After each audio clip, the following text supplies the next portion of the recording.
Have you ever been trapped in a spiraling addiction, fueled only by the desire to invade Europe and establish a Norse caliphate backed by a retinue of war elephants? Well, for the past 2 weeks, this has been a serious problem for me. I have been locked away in my room, bogged down in the absolute labyrinth that is CK3's latest expansion, Roads to Power.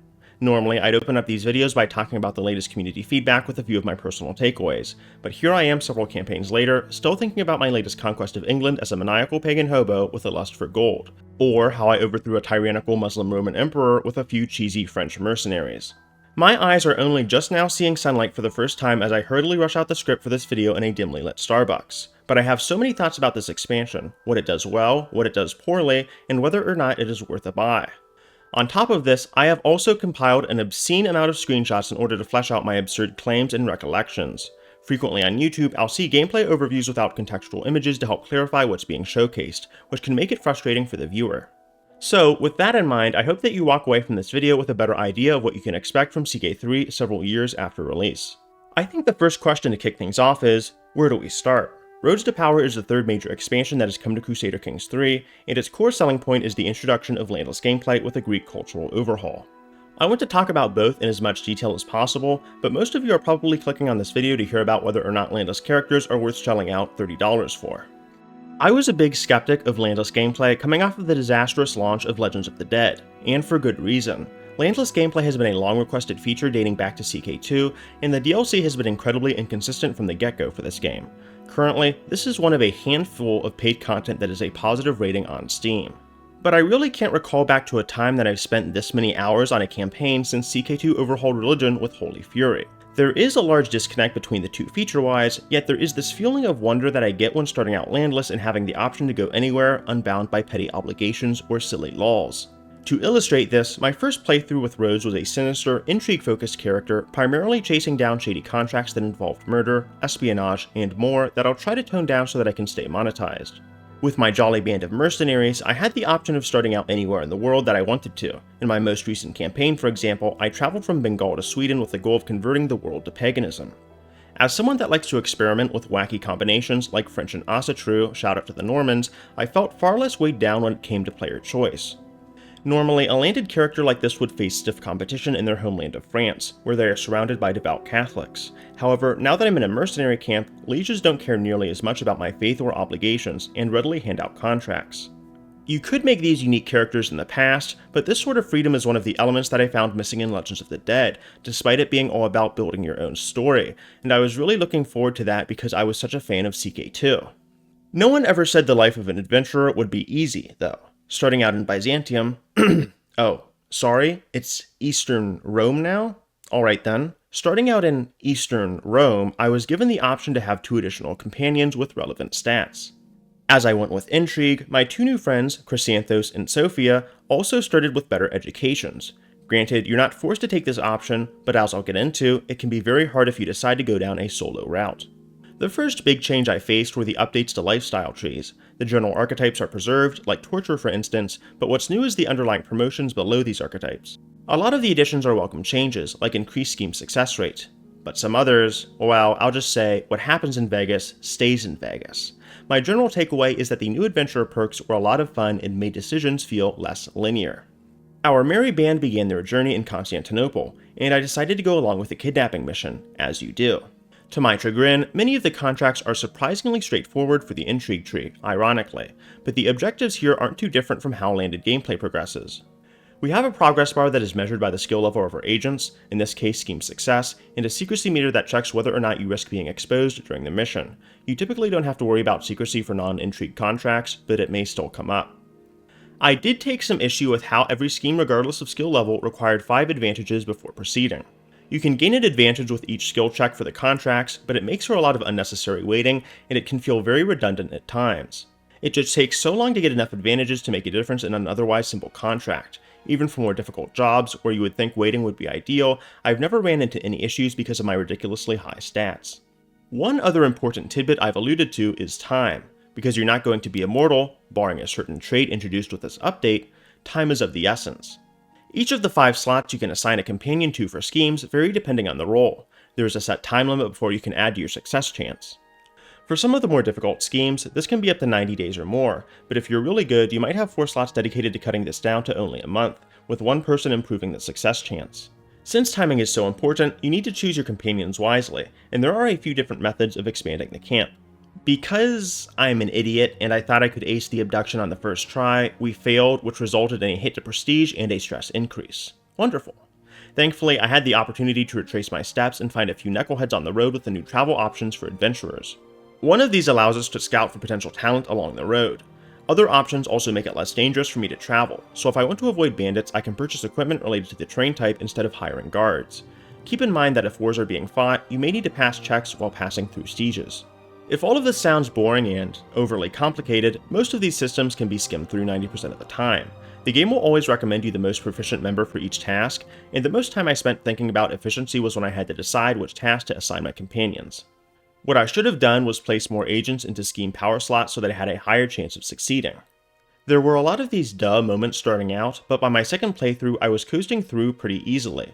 I don't like to talk that much about difficulty, but you can very easily steamroll through contracts once you know what you're doing.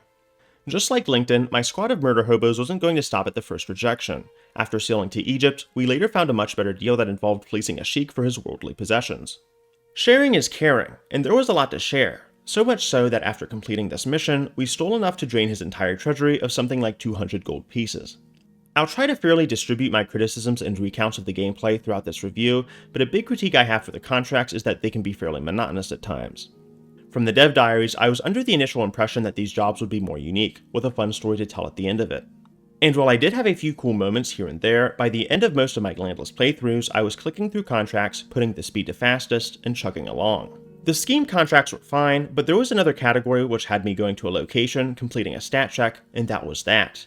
I think the best of these systems was the mechanism for the control contracts, where you would go around to different holdings and duel characters. I never expected the game to act like Matt Mercer and be a masterclass storyteller, but I wanted more options to get to know my companions better. There are fun outings like camp revelries and new events during travel, but I was only getting a taste most of the time. To put it bluntly, I was getting the regular goldfish crackers when I wanted the Extreme XL flavor blasted version. The next story pack looks like it will tackle this by adding more unique interactions, but if you are someone that is only buying this expansion because you are a serious role player, then you might walk away disappointed. I could become friends with the members of my mercenary band and even fight alongside them, but there were no options to mourn or reflect on our friendship, and if they died, the best I got was a pop-up and some stress points. Now, on another character, the gang stirred up such a bad reputation that I was kicked out of Arabia. Granted, I was French, so the prejudice was entirely justified, but I digress.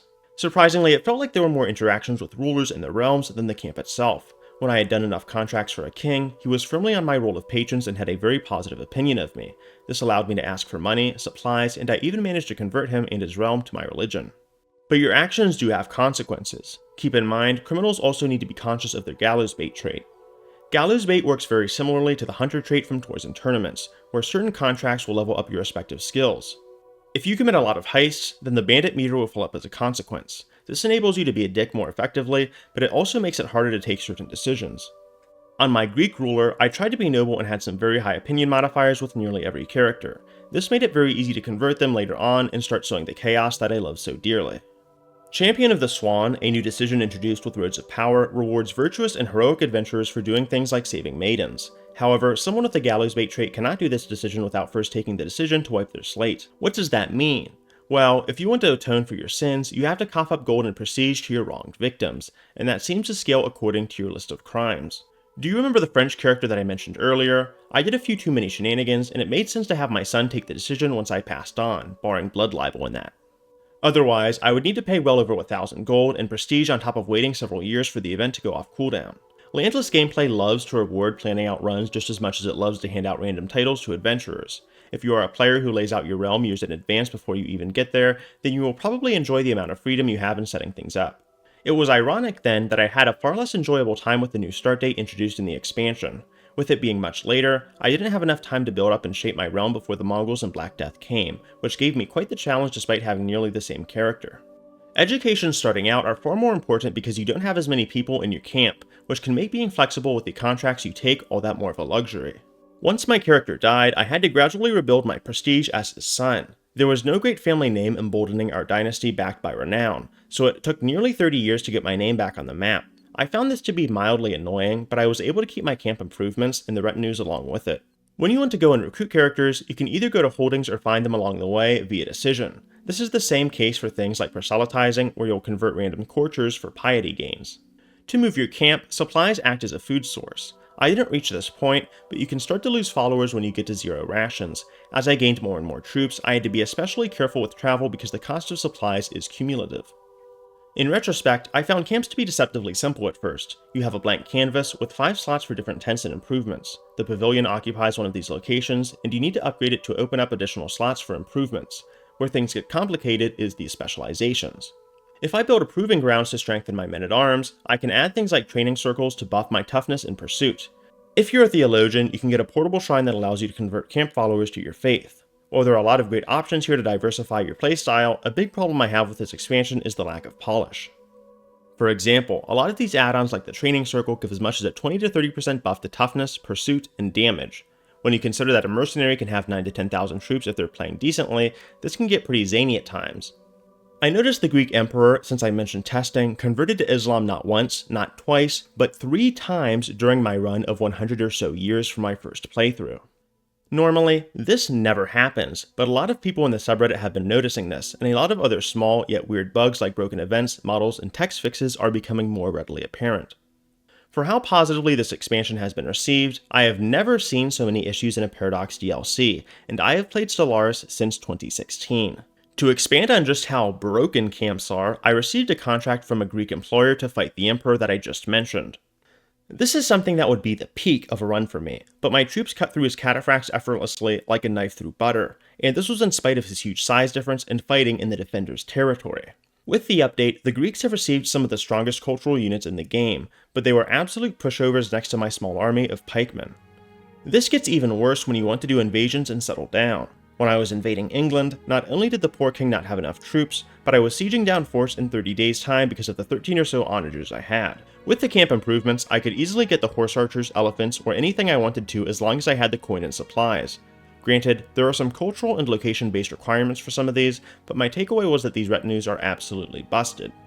Now, could you imagine if you were able to recruit any unique unit as a mercenary band? Well, I did just that through the power of Odin and a few lifestyle perks. For just $19.99 and advancing enough in the skill tree, I had cataphracts, longbowmen, war elephants, and Persian light cavalry running through Europe before the 11th century. It's very fun to humiliate the AI, but even I felt guilty with my 10,000 piety and prestige. The devs should get a big round of applause for their implementation of camps in spite of all of this. It was a pleasant surprise to see how the backgrounds changed depending on the terrain I was on, and the camp stances made my playthroughs feel more unique. If I was really feeling generous, I would invite landed characters to my camp to party, and I haven't had the time to go through all of the camp stances in exhaustive detail, but the most fun for me was the mercenary and scholar camp stances. What these do is change how likely you're going to encounter certain contract types. If I want to be a criminal, I can choose to become a freebooter and I'll see more jobs of that nature. My favorite contracts have been Stand With Us, and they allow you to join someone's side in a war. These are straightforward, but as a pagan, I was given the opportunity to side with the Poles and Scandinavians against Catholic holy wars. I felt like I had way more of an impact than I would otherwise as a landed character, and I later used my favors to get them to back my invasions and seize territory from Christians. New allies made it even easier to stand against crusades, because unreformed religions really tend to struggle against them as time progresses.